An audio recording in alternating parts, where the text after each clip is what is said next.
आपण छत्रपती श्री शिवाजी महाराजांची लेकरं आहोत. त्या राजाची ज्यांनी फक्त स्वराज्य नाही तर धर्म, कर्तव्य आणि सत्यासाठी संपूर्ण आयुष्य उभं केलं. पण आज स्वतःलाच एक प्रश्न विचारायची वेळ आली आहे. ज्या धर्मासाठी महाराज लढले तो धर्म नेमका काय आहे?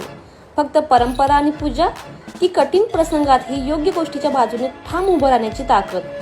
आणि जेव्हा आयुष्यात काय बरोबर आणि काय चूक हे समजेनासं होतं, तेव्हा मार्ग दाखवायला उभी राहते भगवद्गीता.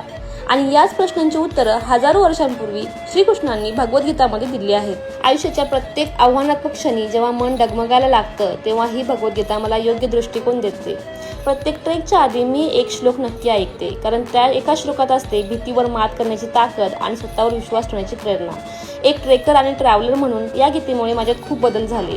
कठीण प्रसंगात शांत राहायला शिकले, निर्णय घेताना स्पष्टता मिळाली, आत्मविश्वास प्रचंड वाढला, नकारात्मक विचारांवर नियंत्रण मिळवलं. ही भगवद्गीता फक्त ग्रंथ नाही, ती एक अनुभव आहे. जणू श्रीकृष्ण स्वतः आपल्यासोबत बसून आपल्या प्रत्येक प्रश्नांचं उत्तर देत आहेत. या खास ग्रंथात संस्कृत श्लोकांसोबतच त्यांचे हिंदी आणि इंग्लिश ट्रान्सलेशन दिलेले आहे, म्हणून गीता समजून घेणं खूप सोपं होतं. शिवाय QR कोड स्कॅन करताच भगवद्गीता फॉर ऑल ॲपवर श्रीकृष्ण त्या श्लोकाचा अर्थ इतक्या सोप्या आणि प्रभावी पद्धतीने सांगतात की जणू ते आपल्या समोरच बसलेले आहेत. आजच्या धावपळीच्या आयुष्यात जेव्हा मन हरवतं, विचार गुंततात आणि मार्ग दिसेनासा होतो, तेव्हा कुणाची गरज नसते, फक्त भगवद्गीता पुरेशी असते. कारण ती वाचायची गोष्ट नाही, ती जगायची असते.